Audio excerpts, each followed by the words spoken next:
오늘 말씀은 하나님의 섭리에 관해서입니다. 섭리. 섭리라는 말은 하나님께서 직접적으로 간섭하시고 또 이렇게 이끌어 가시는 것을 섭리라고 말합니다. 우리가 하나님의 작정과 또 이렇게 연관해서 중요한 교리가 섭리의 교리입니다. 이것을 잘못 이해하면 이단에 빠지기도 쉬운 그러한 교리이기도 해요. 그래서 우리가 잘 이해하고 또 이것을 믿음으로 잘 받을 때에 우리의 신앙이 더 견고해지는 그런 기회가 될 줄 믿습니다. 그 챕터, 그러니까 그 1절 부분을 제가 읽어드리겠습니다. 다 나눠 받으셨죠? 혹시 못 받으신 분 있으면 손 드시면 우리 전사님이 갖다 주실 거예요. 자, 제가 읽어드립니다. 만물의 대창조주이신 하나님께서는 그의 가장 지혜로우시며 거룩하신 섭리에 의해 그의 정확무오하신 예지 또는 자유로우며 변함없는 자신의 뜻의 도모에 따라 가장 큰 것에서 가장 작은 것에 이르기까지 모든 피조물들과 행위들과 일들을 보호하시며 지도하시며 처리하시며 통치하시어 그의 지혜의 능력과 공의와 선하심과 긍휼의 영광을 찬양하게 하신다. 어렵죠? 내용이. 그런 내용은 이렇게 쭉 나열이 됐지만 간단한 얘기입니다. 간단한 얘기인데 어떻게 간단한 얘기냐? 자, 하나님께서는 모든 세상을, 그렇죠? 우리가 창조에 관하여 부분에서 우리가 살폈지만 하나님은 모든 세상을 무에서 창조하셨어요. 아무것도 없는 가운데 창조하신 겁니다. 우리가 눈으로 보는 이러한 것들뿐만 아니라 시간이나 어떤 그러한 이 시간의 흐름조차도 하나님의 창조물이에요. 그러니까 창조되기 이전에는 시간도 존재하지 않았어요. 그래서 그냥 영원이란 시간만이, 영원이란 그런 상태만이 존재할 뿐이지 시간도 하나님의 창조물입니다. 자, 어쨌든 그러한 이 세상은 하나님께서 창조하셨는데 우리가 창조에 관하여 부분에서도 살폈지만 하나님께서는 그냥 창조하신 게 아니라 그냥 던져놓고 알아서 되라, 그게 아니에요. 하나님의 계획하심과 목적에 따라서 하나님께서 그 모든 것을 다 치밀하게 만드셨어요. 그러니까 하나님이 만드셨다라는 것은 뭡니까? 하나님이 그 목적을 정하셨고 그것을 이루어 가신다라는 거예요. 그러니까 하나님이 계획하신 그 작정, 하나님이 계획하신 그 목적을 이루어 가도록 하나님께서 간섭하시는 모든 것을 섭리라고 말하는 겁니다. 그게 이제 하나님의 섭리예요. 자, 그런데 우리가 이제 가끔은 그러한 이제 의문이 생길 때가 있습니다. 어떤 의문이 생기냐? 하나님께서 그렇다면 모든 것을 다 간섭하시고 모든 것을 하나님께서 원하시는 뜻에 이끌어 가시면 그러면 이 세상에 일어나는 모든 불이나 정말 원치 않는 사고나 원치 않는 어려움이나 이런 거 도대체 왜 생기는가? 그렇죠? 그래서 어떤 사람들은 기독교인임에도 불구하고 뭐라고 얘기를 하느냐? 하나님은 그냥 세상을 창조하셨을 뿐이야. 그 다음부터는 지 마음대로 가도록 그냥 두신 거야. 그래서 마지막 때에 정하신 때에 가서 잘했냐 못했냐 그것만 판단하는 거지 그 외에는 하나님이 간섭하지 않으셔. 어떻게 보면 상당히 그럴듯하게 보이는 내용이지만 그거는 전혀 신앙이 없는 얘기예요. 무슨 얘기냐? 하나님의 창조하신 것이 완벽하지 못하다, 완전하지 못하다라고 말하는 것과 똑같은 얘기예요. 왜요? 하나님께서 창조하셨다는 것은 무슨 의미라고 그랬어요? 목적이 있고 그 목적을 이루어 가시는 것이 하나님의 온전하신 창조예요. 그러면 그 창조의 뜻을 따라서 그 목적을 따라서 이루어 가서 결국에 그 마지막 때까지 하나님이 이끌어 가시는 그 모든 과정, 이게 섭리인데 이걸 부인하면 하나님의 창조도 불완전하게 것이 되고 마는 거예요. 그러면 사람들은 예를 듭니다. 어떤 예를 드냐? 자, 세월호 또 요즘 아직까지도 몇 년이 지나도 이렇게 가슴 아픈 이야기이긴 한데, 자, 그 세월호가 이렇게 물에 빠져서 몇백 명의 아이들이 또 어른들이 함께 죽었어요. 그러면 어떤 사람들은 얘기합니다. 아니, 하나님이 간섭을 하시고 하나님이 섭리하시면 어떻게 그 아이들이 물속에 빠져 죽을 수 있어? 죽기 전에 딱 건져내셔야 되는 거 아니야? 그 가운데 예수 믿는 사람도 있을 거 아니야? 그렇겠죠. 또 그 인원이 좀 작다 싶으면 예전에 그 쓰나미가 2004년인가요? 언젠가 완전 저 동남아시아 쪽으로 완전히 휩쓴 적이 있습니다. 그렇죠? 그래갖고 완전히 사람이 수십만이 죽었어요. 거의 뭐 개수되지 않은 인원까지 하면 뭐 6, 70만 뭐 어떻게 그때 얘기했던 것 같아요. 공식적이 한 3, 40만 원 정도 되고. 자, 어떻게 그렇게 많은 사람들이 순식간에 죽었습니다. 아니, 무슨 죄를 해서 무슨 큰 뭐가 잘못이 있어서 그런 어떤 일이 일어납니까?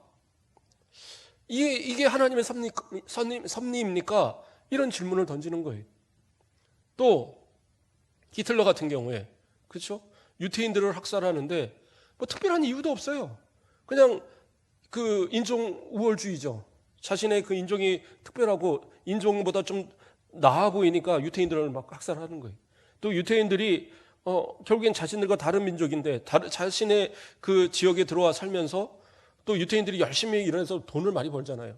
그러니까 이 독일인들이 갖고 있는 모든 그런 재산들을 많이 차지하고 있다.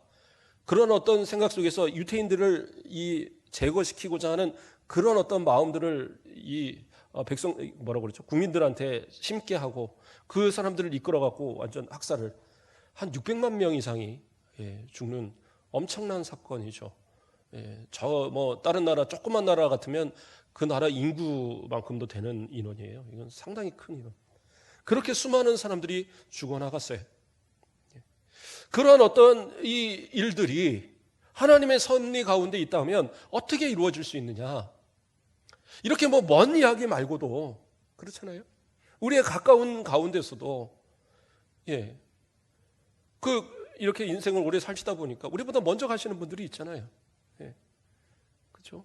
때로는 자녀들이 먼저 가기도 하고, 때로는 남편이 먼저 가기도 하고, 그렇죠? 때로는 아버지가, 어머니가 내 나이가 아직 어렸을 때 먼저 가신 분들도 있을 거예요. 또 원치 않는 사고로, 그렇죠? 어떤 분들은 교회 가다가 사고로 죽는 분들도 있어요. 이런 일들을 볼 때, 아니, 하나님이 섭리하시고 계시면, 하나님이 함께 하시면 이런 일이 일어나면 안 될 거 아닙니까? 그러니까 하나님은 그런 거와 관계없이 그냥 창조하시고 그 다음에 나중에 심판만 하시는 분입니다. 이렇게 말들을 하는 거예요. 그러나 그것은 하나님에 대한 오해입니다. 하나님은 그러한 하나님이 아니세요. 모든 이 계획을 이루어 가시는 이 하나님의 이 섭리, 이거는 우리가 머리로 이해하지 못할 뿐인 거지, 이것은 하나님의 선하신 목적을 위해서 하나님이 다 이끌어 가시는 거예요. 그러면 일어나는 사고들은 왜 일어납니까? 많은 부분들은요, 인간의 죄로부터 기인합니다. 세월호가 왜 그랬어요? 거기다가 그 적정량의 이상으로 막 화물들을 실었죠. 그날 기상이 좋지 않았어요.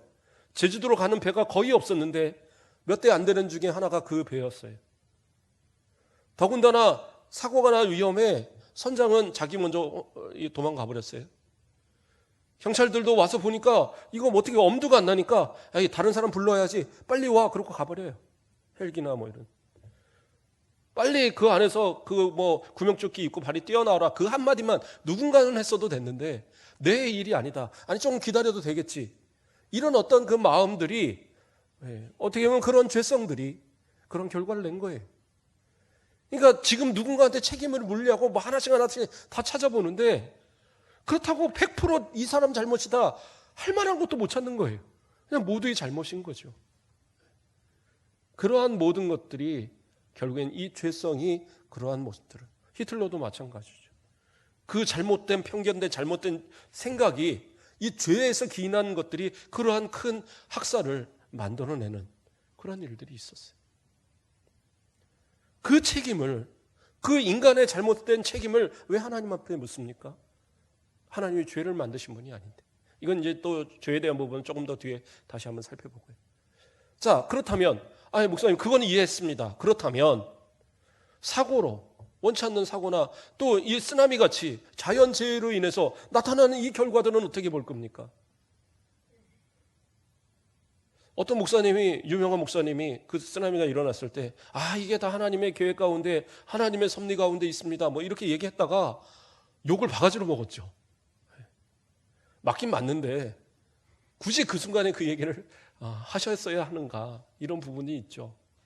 근데 조심스럽지만, 저도 오늘 조심스럽지만 이야기를 해보면, 우린 몰라요.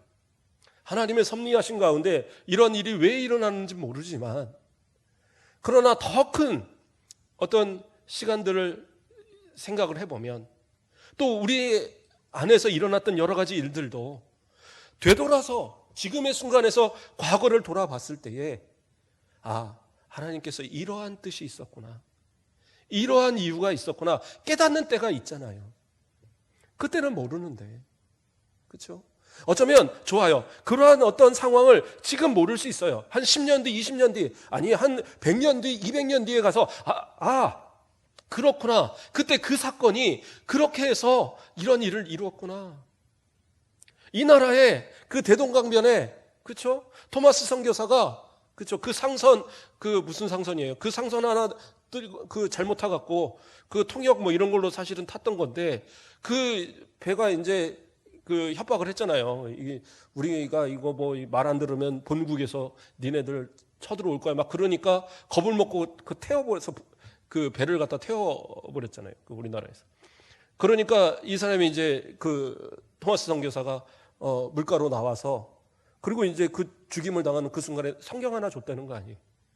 그게 우리나라의 최초 복음이 전해진 거예요. 그쪽 복음. 그러니까 그거 갖다가 벽지로 사용하고 뭐 하다가 그거 보고 예수 믿고 이런 일들이. 그래요. 우리는 몰라요. 그러나 시간이 지나서 지금 보니까 하나님께서 그 피값을 통해서 이 나라에 복음을 심으셨구나. 그것이 지금 이 땅에서 우리가 예수를 믿는 이 길에 그 첫 단추를, 첫 길을 그 가운데 열어주셨구나. 우리는 인제는 안단 말이에요. 그러나 그 당시에는 아무도 멀지 못했고, 창끝이라는 영화를 보면 그 또 저기 어디 그 오지의 원주민의, 그죠? 아마존 원주민의 그 복음을 전하기 위해서 갔던 그 청년들이 거기서 다 그냥 비행기에서 내리자마자 다 창에 찔려서 죽었어요. 그러면서 그 보니까 다 총들을 갖고 있었는데 그 총을 쏘지 않고 그냥 죽은 거예요.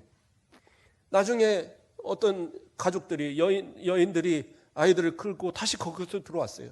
그곳에 또 복음을 전하고 그곳에서 이렇게 그 교회를 세우고 사람들을 이렇게 돕고, 그래 당신들 누구냐 그랬더니 당신들이 죽였던 그 사람들을 바로 우리 남편입니다. 그래서 그 사람들이, 그래서 우리가 그 남편들을 대신해서 또 이렇게 복음을 전하게 왔습니다.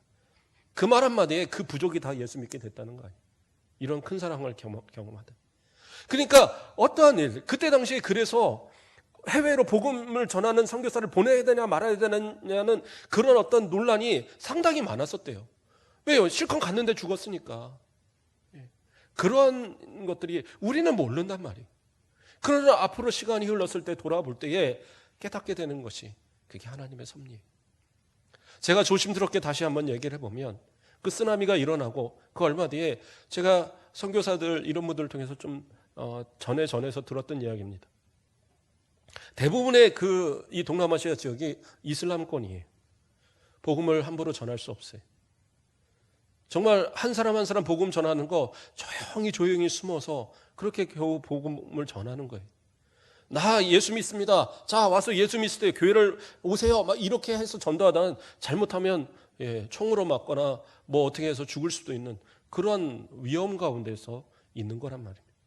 그래서 조금씩 복음을 전하는데 어느 순간 정말 그런 쓰나미가 확 있은 이후에 어떤 일이 있었냐. 한국에서 교회들이 막 앞장서서 원조를 보냈잖아요.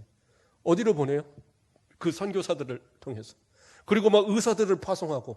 그러니까 그 선교사들과 의사들이 같이 가서 막 그 교회를 통해서 거기다가 사람들을 보고 거기서 치료를 해주고 약을 나눠주고 구호물을 나눠주고, 그러면서 사람들이 교회를 다시 생각하고 예수 믿는 사람들이 막 늘어나고, 주일이 되면 교회에 와서 그 예배에 참석하는 사람들이 계속 늘어나더라는 거예요. 어떻게 보면 그 한 번의 역사가 복음에 있어서는 한 100년은 앞서게 되는 그런 일들이 일어났더라는 거예요. 그래요. 가슴 아픈 이야기를 이렇게 빗대어서 또 어떤 분들은 목사님 그런 걸 얘기합니까? 할 수도 있어요. 그런데 제가 그 말을 들으면서 저는 생각해 봤어요. 그래, 저곳에 앞으로 100년이라는 시간이 계속 복음이 들어가지 못했다면 수십만 아니 수백만 수천만의 사람들이 다 지옥 갔을 텐데, 앞으로 100년이면 우리나라 100년의 역사 동안에 이 나라에 수천만 명의 사람들이 예수 믿고 죽은 사람들까지 다 합치면 수천만 명이 넘을 거 아니에요.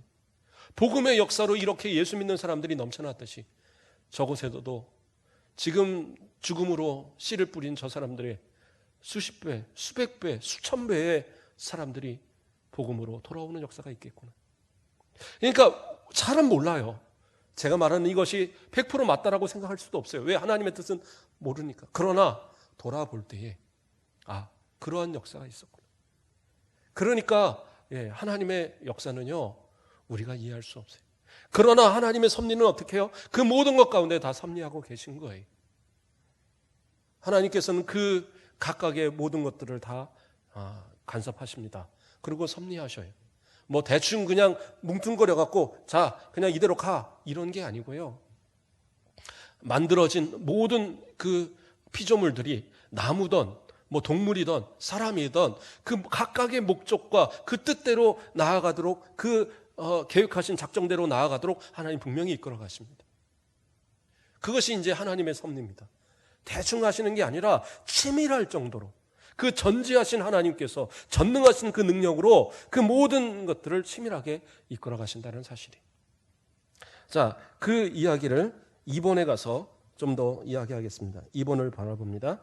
제1원인이신 하나님의 예지와 작정과의 관계에서는 만사가 불변적으로 정황무오하게 일어나나 같은 섭리에 의해서 하나님은 제2원인들의 성질에 따라 만사가 필연적으로나 자유롭게나 혹은 우연히 되게 정돈하신다. 이 말이 좀 어렵죠. 근데 간단한 얘기입니다. 이것도 제1원인이라는 건 뭐냐면 하나님께서 이 땅을 창조하시고 이 땅을 하나님의 뜻 가운데 이끌어가도록 작정하시고 예정하셨어요. 이게 하나님의 원인이에요. 하나님의 작정, 하나님의 계획, 하나님의 예정이 하나님의 제1원인입니다. 그러면 제2원인은 뭐냐? 그 만드신 각각의 피조물들이에요. 각각. 그리고 그 피조물들이 생각하고 그 스스로 판단하고 나아가는 그 모든 것들. 그런 것들을 제2원인이라고 말을 하는 거예요. 그러니까 이걸 구분해서 이렇게 하자 보니까 복잡한 것이 다른 게 아니고 제1원인은 하나님이 창조하시고 하나님이 계획하신 그 이끌어 가시는 모든 계획, 또 그 제2원인은 하나님의 창조하신 그 개별적인 모든 창조물들, 또 그거의 어떤 생각, 그러니까 사람으로 치면 어떤 그런 자유의지, 이런 모든 것들이 다 제2원인이 되는 겁니다. 그러면 왜 이거를 구분해서 얘기하느냐? 자, 첫째로 하나님께서 계획하신 모든 것은 어떻게 된다고 그랬어요? 그 목적대로 다 이끌어 가시는 겁니다. 끝까지 그대로 완수하셔요. 세상 끝날까지 하나님의 계획은 불변하지 않고 그 모든 것이 끝까지 다 완수하십니다. 그 대표적인 예가 뭐예요? 우리들. 예수 믿어 구원받도록 하나님께서 택하신 우리들이 세상으로 나아가지 않도록 우리를 끝까지 이끌어내시는 거예요. 얼마나 많은 유혹이 있고 시험이 있습니까? 그렇지 않으세요? 예수 믿는 데 있어서 진짜 시험 많아요. 제가 부끄러운 얘기지만 제가 이제까지 태어나서 자라면서 술을 먹어보는 게 몇 번 안 됩니다. 몇 번은 안 되는데 호기심 삼아 먹어본 적은 있어요. 우리가 부모님도 모르는 얘기를 제가 지금 하는 겁니다. 그런데 한 번은 왜 그랬냐면 수학여행을 갔는데 다들 이제 막 애들이요, 그때는 막 그런 거예요. 술도 막 먹고 막 그래요. 선생님도 모른 척하고 다 봐줘요. 그런데 막 애들이 놀리는 거예요. 에이, 너 술도 못 먹는데 막 어쩌고 이러는 거예요. 근데 친구 하나하고만 둘이서 바보같이 이렇게 막 이러면서 있다가 생각을 하니까 에이, 우리가 왜 못 먹어? 나도 가서 먹어볼래. 하고는 이제 둘이서 가서 한번 먹어봤어요. 근데 아무것도 아니더라고요. 그냥 뭐 먹을만 하더라고요. 제가 왜냐면 워낙 쓴 거를 잘 먹어서 뭐 써서 못 먹고 이런 건 없더라고요. 그리고 이제 그때 뭘 먹었나? 뭐 맥주 이런 것도 아니고 무슨 와인 같은 거 뭐 제일 도수 낮은 거 하나를 사서 둘이서 반씩 나눠 먹었던 기억이 납니다. 그런데 그런 것처럼 어떤 내가 뭔 얘기하다 이렇게 갔죠. 자, 제가 어떤 살아가면서 그런 어떤 유혹이나 이런 것들이, 그렇죠? 유혹이나 이런 것들이 많이 있어요. 근데 그런 어떤 유혹에 내가 잠시 더 빠져서 이거 먹어보니까 아무것도 아니네. 에이, 그러면 뭐 먹어도 하나님이 뭐 벌 주시겠어? 아, 괜찮아. 그러고 먹기 시작했다면 제가 이 순간 없겠죠. 목사님 돼갖고, 예, 자, 우리 성도님들 같이 술 한잔 할까요? 이럴 수는 없는 거 아니에요. 예, 그럼 목사님 하면 안 되죠. 예. 그러니까 그런 어떤 유혹들이 있을 때 그런 것들을 다 예, 거부할 수 있었던 거죠. 예. 담배라든가 뭐 이런 것도 마찬가지죠. 저는 담배를 한 번도 뭐 펴본 적도 없지만, 그러나 뭐 군대 가면 뭐 공짜로 담배를 막 주거든요. 담배 주면서 이거 뭐 안 피면 어떻게 해요? 남들이 다 가져가는 거죠. 이게 돈으로 이제 달라고 그러면 한 1,000 얼마 주나요? 예, 뭐 그렇게 이제 해서 그렇게 하는데, 뭐 그러면서 힘들면 다들 저쪽에 가서 담배 피고 쉬고 있으면 담배 안 피는 사람이 가서 다른 일을 해야 돼요. 그러니까 얼마나 웃겨요. 그러니까 그런 이제 상황에서 유혹을 받아서 담배 배우는 사람들이 상당히 많습니다. 예, 그래도 뭐 술 담배 핀다고 지옥 간다 이건 아니고, 그것이 시작으로 더 많은 것들을 유혹받죠. 세상 가다 보면 불법을 행할 일, 편법을 행할 일들, 또 다른 사람들에게 사기칠 일들, 조금만 내가 거짓말하면 훨씬 더 큰 돈을 벌 수 있는 그런 유혹들, 세상 살면 얼마나 유혹이 많이 있습니까? 그렇죠? 예. 우리 강석수 권사님도 이제 그 은행에서 직급이 높으시니까 누가 이렇게 뭐 이 대출 하나만, 이 도장 하나만 찍어주면 내가 뭐 한 몇백만 원 찔러줄게, 뭐 이런 사람도 가끔 있을 거요. 예, 없나요? 예, 예. 우리 권사님은 워낙 뭐 정직해 보여서. 예. 근데 아니 제 친구들도 가끔은 저한테 그런 얘기들 하는 친구들이 있어요. 요즘은 안 그런지 모르겠는데, 사업하는 친구들 자기는 아무런 관계도 없고 자기가 그 결정권도 없는데 그냥 몇백만 원씩 막 들고 와서 준대요. 그래서 내가 이걸 왜 받냐고, 나는 안 받는다고 그러면, 아유, 다 정해 있다는 거예요. 부장은 뭐 1,000만 원, 그러면 밑에 과장은 뭐 500만 원, 그리고 당신은 300만 원. 그러니까 받아. 그러니까 이 시대가 이런 거예요. 그러니까 그런 거에 하나 맛보이기 시작하면 어느 순간 죄의 올가미에 매여 있는 모습이 발견하게 되는 거예요. 그런 어떤 유혹받는 이 시대에서 내가 어떻게 이 시대를 이제까지 지켜왔어요? 하나님이 도우셨으니까 이제까지 온 거예요. 하나님이 도우셨으니까 이 시간 이렇게 예배드리고 장로님이 되시고 권사님이 되시고 집사님이 되셨지, 안 그랬으면 세상에서 벌써 내 마음대로 살고, 그렇죠? 우리 권사님들 저번에 한번 작년인가, 올해는 못 갔지만 작년에 저기 갔다 올 때 보니까 우리 문원옥 권사님 뭐 아싸 막 이거 되게 잘하시더라고요. 예수 안 믿었으면, 그렇죠? 얼마나 더 노르셨겠어요. 그러나 그거 다 버리고 예수 믿고 사는 거잖아요. 누가 인도하셨어요? 하나님의 섭리예요. 하나님이 간섭하시고 이끌어 주셔서 그 목적하심을 이루어 가시는 거예요. 그 목적하심을 이루어 가시는 것처럼 바로 이 세상도 나를 그렇게 하나님이 이끄셨듯이 이 세상도 그렇게 이끌어 가신단 말이에요. 이게 하나님의 섭리다. 나를 안다면, 나 자신을 본다면 하나님의 섭리라는 걸 왜 못 믿어요? 그렇죠? 그런데 제2 원인이 또 있다는 사실입니다. 이것을 이제 이해하면 이게 그런데 생각을 해요. 하나님께서는 분명히 그 계획을 이끌어 가시는데, 자, 그 어떤 분은 생각해요.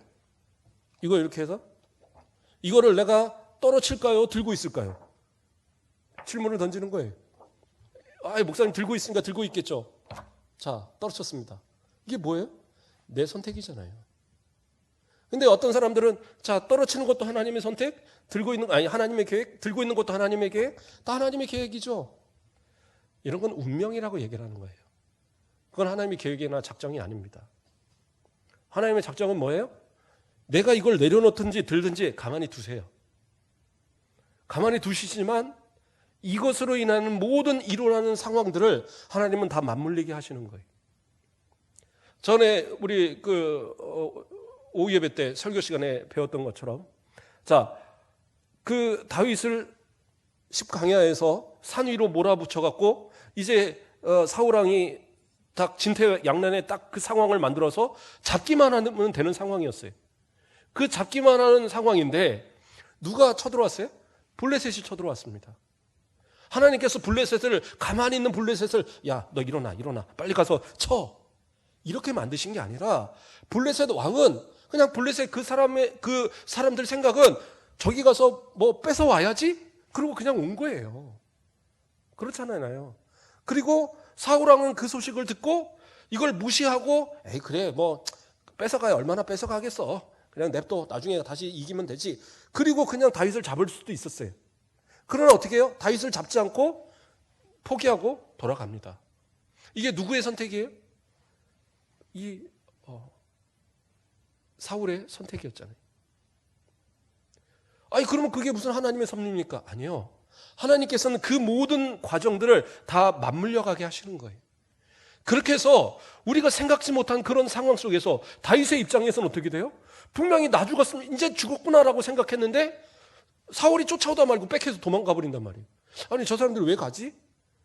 그런데 그게 뭐예요? 이게 하나님의 섭리라는 거예요. 이것을 우리가 이해할 수 없을 뿐이지 하나님은 모든 피조물과 모든 운행되는 모든 것, 해와 달, 별, 이 모든 것들을 다 운행하시고 섭리하시는 가운데에 하나님의 뜻 가운데 그것을 다 섭리가 맞듯이 다 맞게 이끌어 가시는 거예요. 그러면 생각해 보세요. 그러면 사울이 만약에 끝까지 자기가 다윗을 죽이겠다, 블레셋 쳐들어오는 것 필요 없다, 그리고 그냥 다윗을 죽이겠다 쫓아 올라갔다, 그러면 어떻게 되겠어요? 다윗이 죽었을까요? 죽었을 것 같아요? 그렇지 않아요. 그게 바로 그 다음번에 나오는 얘기입니다. 자, 3번을 보면 자, 하나님은 그 통상 섭리에서 방편들을 사용하시나 오히려 그것들 없이 그것들을 넘어서 또는 그것들에 대항해서 그의 기뻐하시는 대로 자유로이 역사하신다. 뭐예요? 하나님께서 그 모든 것들을 다 이루어 가도록 하나님 다 섭리하시지만 때로는 비상적인, 어떻게 보면 우리로 말하면 기적적인 역사함들이 있잖아요. 그렇죠? 물에 빠졌는데 기적적으로 살았어요. 어떻게 살아요? 그게 하나님의 섭리란 말이에요. 통상적으로 하면 물에 빠지면 죽어야죠. 저 물에 빠져봤거든요. 네. 어렸을 때 물에 놀러 가는 어머니 아버지가 그렇게 물가에 놀러 가지 말라고, 물가에 놀러 가면 죽는 애들 많다고 절대 놀러 가지 말라고 그러는데 여기 이 동천보다 훨씬 큰 그 왕숙천이라는 데가 있거든요. 제가 살던 동네에. 거기 가서 4살, 5살짜리가 거기 가서 우는 거예요. 맨날. 예. 그러니까 얼마나 그게 그러겠어요. 그때 빠져 죽는 애도 많았는데. 그때가 한 5살 때였던 것 같아요. 제 어렴풋이 기억에. 동네 형들 따라서 쫄래쫄래 또 쫓아갔어요. 5살 그 조그만 애기가. 그래갖고 수영한다고 물속에 들어갔는데 첫 발에 그냥 디벼 누워준 거예요. 그랬는데 어떻게 했겠어요? 둥둥 떠다니는데 힘을 쫙 빼니까 하늘이 보였다 안 보였다, 코는 나와갖고 숨은 쉬어지더라고요. 네. 그런데 조금만 움직이면 빠져 죽을 것 같은 거예요. 그래서 힘을 빼고 가만히 있다 보니까 누군가가 너 뭐해? 그러고 이렇게 건져줘서 좀 그래서 살았어요. 네. 그때 조금 해서 겨울 따라서 저쪽으로 흘러갔으면 그냥 죽는 거죠. 뭐. 근데 그러한 어떤 상황들, 그래요. 그러면 그것도 다 하나님께서 짜 맞춰서 이렇게 하셨겠죠. 그럴 수 있는데 정말로 기적적인 상황들도 많이 있단 말이에요. 하나님께서 어떤 경우들이 있습니까? 그렇죠? 엘리야에게 그 불을 내리는 사건이라든가, 그렇죠? 또 그 엘리야가 동굴에서 이렇게 있게 하시고 까마귀를 통해서 떡과 고기를 갖다 주신다라든가, 이런 것이 어떻게 가능한 일입니까? 기적이잖아요. 그렇죠? 저 하늘에 여호수아가, 그렇죠? 전투할 때에, 그 아모리 족속과 전투할 때 어떻게 해요? 저 하늘 위에 태양을 멈추게 했어요. 달을 멈추게 하고 하나님 앞에 기도하니까 하나님 그냥 멈춰놨어요. 그러니까 어떻게 된 겁니까? 지구가 자전을 멈췄어요. 이게 가능한 일이냐고요. 그러나 하나님 그렇게 가능하게 하셨어요. 그러니까 그러한 기적들, 그러한 역사로도 하나님 분명히 함께 하셔요. 그러니까 하나님께서 다윗을 어떻게 해요? 살리셔서 연단하셔서 왕으로 세우기로 계획하셨어요. 그 작정을 이루어 가시기 위해서 하나님 끝까지 이끌어 가셔요. 그러나 다윗이 사울이 다윗을 몇 번을 죽이려 하든 사람들이 아무리 배신을 하든 그건 문제가 되지 않아요. 하나님께서 다 그 모든 것들을 다 짜맞추게 하시지만, 그러나 비상적인 상황에서는 하나님이 직접적으로 관여하셔서 살려주시고 보호하시고 이끌어주시는 은혜가 있더라는 겁니다. 그게 하나님의 섭리예요. 그러면 저한테는 기적도 안 주시는데 저는 버린 자식입니까? 그게 아니에요. 하나님의 기적이 아무 때나 일어나면 그게 기적입니까? 하나님의 뜻을 이루기 위한 방편 가운데서만 그것이 있게 되는 거예요. 욥이 고난 당했던 거 자신 죄 때문에 아니잖아요.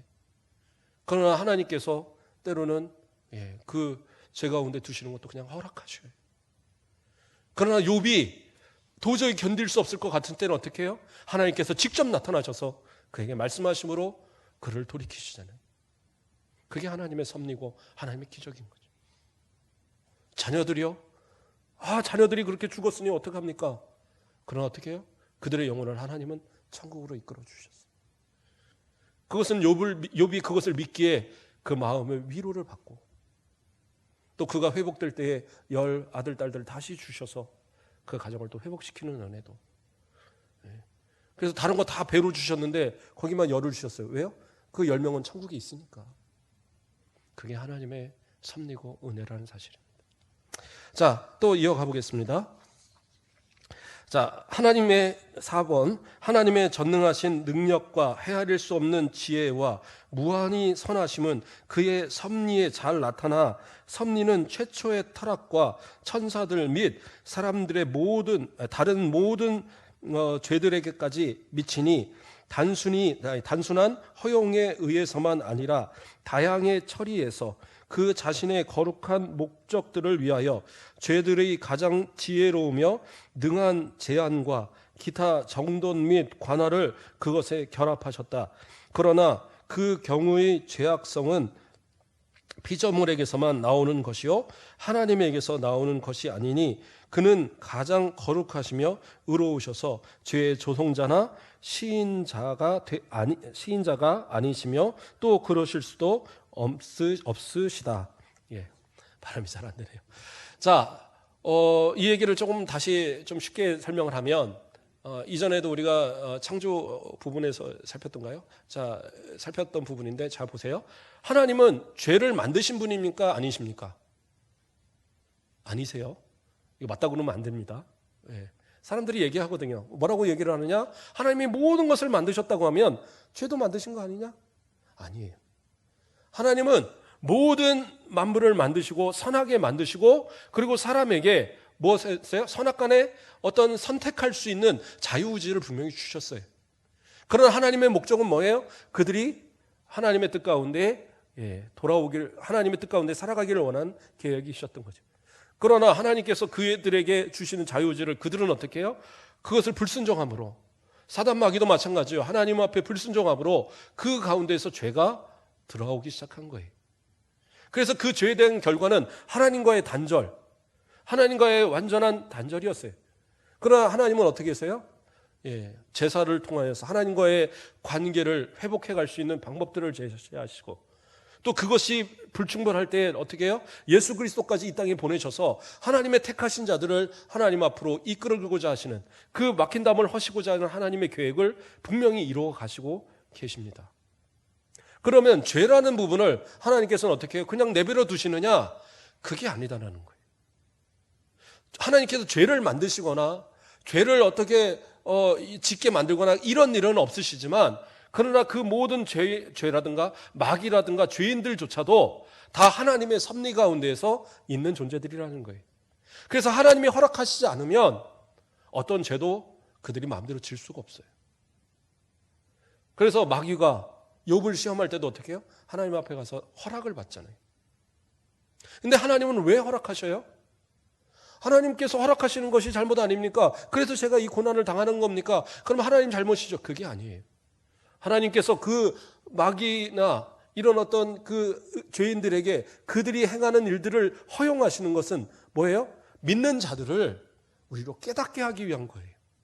우리가 죄인이라는 사실을 깨닫고 우리의 과거에 지었던 죄들을 기억하게 하시고 이걸 하나님 앞에 회개케 하고 더 나아가서는 우리가 깨닫고 하나님의 뜻대로 살아갈 수 있도록 그들과 구별되어 살아갈 수 있도록 그렇게 이끌어주게 한 그런 어떤 교육의 교재로 사용하고 계신 거예요. 그렇기 때문에 우리는 그러한 어떤 모습들을 보면서 내가 더 신앙생활 똑바로 해야지 이런 생각을 갖잖아요. 그러나 악한 죄에 속한 사람들은 그렇지 않아요. 그들의 생각은 어떠냐? 그냥 더 죄를 지면 더 죄 짓는 대로 살아가는 겁니다. 처음엔 바늘 하나 훔쳤는데 이게 막 마음에 걸려요. 그런데 바늘 훔쳐도 아무 일 없어요. 그 다음에 뭐 야구공 하나 훔쳐도 아무 일 없어요. 그 다음에는 무슨 가서 피아노 한 대 들고 와도 들 수 있을는지 모르겠지만 어쨌든 훔쳐도 아무런 걸리는 거 없어요. 나중에 자동차, 나중에는 더 큰 일을 해도 에이 하나님이 어디 있어? 나 건들지도 않으시는데. 이게 죄인들의 모습이에요. 그래요. 하나님께서 버리시기로 작정하신, 유기하시기로 작정하신 그들을 못하러 막 그렇게 벌하시고 막 그러시겠어요. 물론 그리스도인들을, 예수 믿는 사람들을 위해서 보호하시기 위해서 그들을 치시고 벌하시기도 하시지만, 그러나 그들이 편안하게 산다고 해서 그들의 영혼까지 평안하느냐? 그건 아니에요. 결국엔 하나님의 심판대 안에서 다 책망받고 저 지옥으로 멸할 백성들밖에 되지 않는 거예요. 하나님께서는 그들을 간섭하시는 이유는 다른 거 없어요. 단 하나, 우리 믿는 자들을 위해서. 하나님의 이 택하신 자들을 하나님의 뜻 가운데 이끌어 주시기 위한 그런 하나의 방편으로 삼으실 뿐이지 그 이상은 없어요. 그래서 하나님께서는 죄에 대한 어떠한 것도 책임이 있으신 분은 아니다라는 사실입니다. 자, 그리고 6번 말씀을 보면, 그렇죠? 의로운 5번 말씀이죠. 가장 지혜로우시며 의로우시며 은혜로우신 하나님께서는 때때로 자기의 자녀들을 잠시 동안 허다한 시험과 그들을 자신들의 마음의 부패에 내버려 두시나니 그것은 그들이 전에 지은 죄를 인하여 그들을 징계하기, 또 그들의 부패성의 숨은 힘과 그들의 마음들의 기만성을 깨닫게 하여 그들로 하여금 겸손해지게 하기 위한 것이며, 또 그들로 하여금 그들의 원조를 위하여, 그러니까 도우심을 받는 거죠. 원조를 위하여 조금 더 긴밀히 또는 끊임없이 하나님께 의지하기, 또는 그들로 하여금 장래에 죄 지을 수 있는 모든 기회들에 대항하여 또 여러 가지 공의롭고 거룩한 목적들을 위하여 깨어있게 하기 위한 것이다. 좀 전에 설명했던 내용이죠. 하나님께서는 하나님의 선하신 뜻을 우리가 이루어가도록, 하나님의 편에 서서 죄에 대항하도록 그렇게 하나님께서 때로는 그런 고난 가운데 내버려 두시는, 그러니까 우리를 연단하기 위한 도구로서 그들을 섭리하시는 그런 부분이 있다라는 겁니다. 자, 6번으로 넘어가겠습니다. 의로운 재판장이신 하나님이 그들의 전에 지은 죄들 때문에 눈멀고 강팍으로 아마 적어 있을 거예요. 오타가 있더라고요. 강팍해 하신 그 악하고 불경한 사람들에 관하여 말하면 그들의 이해를 밝게 하고 마음에 역사하셨을 수는 있는 하나님의 은혜를 그가 그에게 주지 않으실 뿐 아니라 때로는 또한 그들이 이미 가졌던 은사들조차 거두시고 그들의 부패가 죄를 짓도록 만든 심지어 부패로 말미암아 죄짓게 하는 여러 대상들에게 그들을 노출시키기까지 하신다. 또 그 위에 그들을 자신들의 정욕들, 세상의 시험들, 사단의 능력에게 내어주시니 그것에 의하여 그들은 하나님이 다른 사람들을 부드럽게 하기 위해 사용하시는 방편들 아래서도 자신들을 강팍해 한다. 저도 발음하기도 힘든 말들인데 앞서 얘기했던 내용과 연관이 되는 겁니다. 하나님께서 이 어떤 사람들을 사용하시는 것은 도구다라는 거예요. 그렇죠? 하나님의 사람들을 깨닫게 하시기 위한 그런 도구로서, 그래서 그들에게는 더 이상 어떤 은혜도, 유기하시고자 하시는 이들에게, 그 죄인들에게는 더 이상 어떤 은혜도 어떠한 것도 베푸시지 않는다는 거예요. 자, 그러면 우리가 이런 질문을 던지게 될 수도 있어요. 그러면 이 땅에 이 악한 사람들 우리는 다 외면하고 살아가야 됩니까? 근데 그건 아니에요. 누가 택하신 자인지 우리는 몰라요. 우리도 다 죄인이었고 우리도 다 죽을 수밖에 없었지만 하나님 어떻게 했어요? 택하셔서 변화시켜서 끌어내신 것뿐이에요. 그러므로 그 은혜를 받은 우리가 복된 것이고, 그러나 그 은혜를 받지 못한 자들은 어쩔 수 없이 어떠한 은혜도 받지 못하고 그들은 지옥에 갈 수밖에 없다라는 사실을 이렇게 이야기하고 있는 겁니다. 마지막으로 하나님의 섭리는 일반적으로 모든 피조물에게 미치는 것과 마찬가지로 가장 특별한 양식으로 교회를 보호하며 만사를 교회에 유익하도록 처리하신다. 하나님의 섭리, 가장 큰 또 하나님의 어떤 뜻은 뭡니까? 교회를 보호하시고 교회를 이끌어 주시고 교회를 견고하게 세워가시는 그러한 모든 것들을 하나님의 섭리 가운데 이끌어 주신다라는 거예요. 그러므로 하나님의 섭리에 우리가 순복하고 그 하나님의 섭리를 이루기 위해서 그 뜻대로 순종하며 나아갈 때 교회뿐만 아니라 우리의 모든 성도들의 모습들 또 가정들 모든 행하는 일들이 하나님의 은혜 가운데 복된 모습을 살아갈 수 있다라는 사실입니다. 예, 어려운가요? 우리 권사님들은 조금 듣기에 어려울 수 있어요. 그러나 또 하나님 나라 가기 전에 이거 한 번 정도는 듣는 거 좋잖아요, 그렇죠?